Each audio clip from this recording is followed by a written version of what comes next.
गोइंकन्स को मेरा प्यार भरा प्रणाम। आशा है सभी बच्चे अपने अपने घरों में स्वस्थ हैं, सुरक्षित हैं। सभी गोइंकन्स का मेरी कक्षा में हार्दिक स्वागत है। प्यारे गोइंकन्स, आज के विषय में हम पढ़ेंगे एक कहानी जिसका नाम है सलीम गया इतिहास में, जो आपकी पुस्तक ताना बाना से ली गई है, पृष्ठ संख्या 8 और 9। शुरू करते हैं। सभी बच्चे दी गई कहानी को अच्छे से पढ़ेंगे और इसी कहानी का सभी बच्चे एक सुलेख अपनी हिंदी की पुस्तिका पर लिखेंगे। एक दिन सलीम एक किताब पढ़ रहा था। प्यारे गोइंकन, सलीम कौन है जिसके बारे में हम पढ़ रहे हैं? उसका नाम सलीम है। उसमें बादशाह अकबर, झांसी की रानी लक्ष्मीबाई और महात्मा गांधी के बारे में बताया गया था। जी हाँ बच्चों, जो किताब, जो पुस्तक सलीम पढ़ रहा था उसमें बादशाह अकबर, झांसी की रानी और महात्मा गांधी के बारे में बताया गया था। पढ़ते पढ़ते सलीम ने सोचा कि काश वह इन सब से मिल सकता। तो प्यारे बच्चों, जब सलीम वो पुस्तक पढ़ रहा था तो उसके मन में ख्याल आ रहा है, वो सोच रहा है कि काश वो इन सब से मिल सकता। इससे उन सब के बारे में अच्छी तरह से पता चलता। तो वो सोच रहा है कि अगर मैं उनसे मिलता तो मुझे सबके बारे में अच्छी तरह से पता चलता। वह टाइम मशीन में बैठकर अकबर से मिलने चला गया। चलते चलते रास्ते में कई लोग मिले।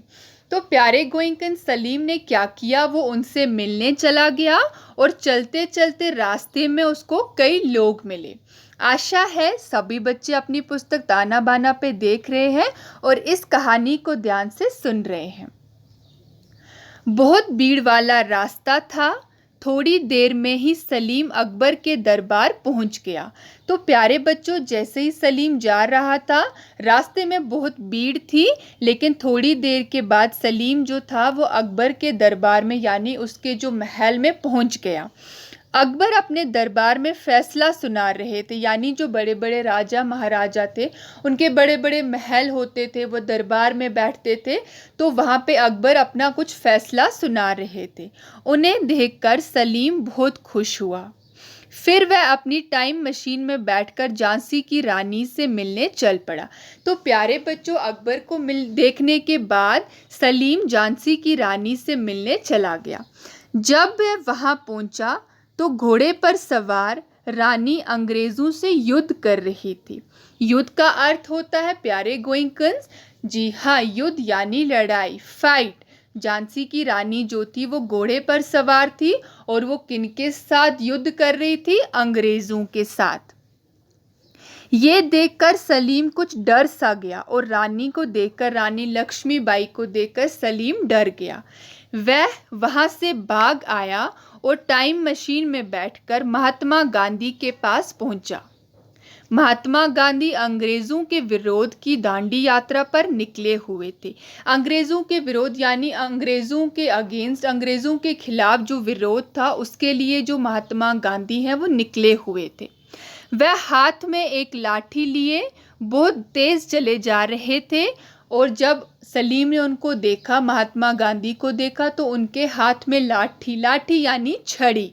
आपने देखा होगा महात्मा गांधी के हाथ में छड़ी होती थी, लाठी होती थी, और वही लाठी लेकर महात्मा गांधी जी बहुत तेज चल रहे थे। सलीम ये सब देखकर खुश था। उसे अब घर लौटना था। वह टाइम मशीन में बैठा और घर वापस आ गया। प्यारे गोइंकन, जब सलीम उनके बारे में ये सब किताब में पढ़ रहा था तो उसने सोचा कि मैं जाके देखूं, मैं इनसे जाके मिलूं। और जब वो आया, उसने अकबर को दरबार में फैसला सुनाते हुए देखा, रानी लक्ष्मीबाई को अंग्रेजों से लड़ते हुए देखा, महात्मा गांधी को अंग्रेजों से विरोध करते हुए देखा। तो उसे ये सब देखकर बहुत खुशी मिली। अब उसे घर आना था और वो टाइम मशीन में बैठकर घर वापस आ गया। आशा है आप सभी बच्चों को ये कहानी समझ में आई। सभी बच्चे इस कहानी को एक बार अच्छे से पढ़ेंगे और समझेंगे। और प्यारे बच्चों, इस कहानी से हमें क्या शिक्षा मिलती है? हमें आज़ादी का महत्व समझना चाहिए, यानी जो हमारे लिए किया हुआ है महात्मा गांधी जी ने, रानी लक्ष्मीबाई ने, हमें समझना चाहिए कि आज़ादी के लिए कितने लोगों ने हमारे लिए क्या किया है। आज की कक्षा में आपके लिए इतना ही। आपसे फिर मिलेंगे अगली कक्षा में। तब तक के लिए स्वस्थ रहें, सुरक्षित रहें। धन्यवाद।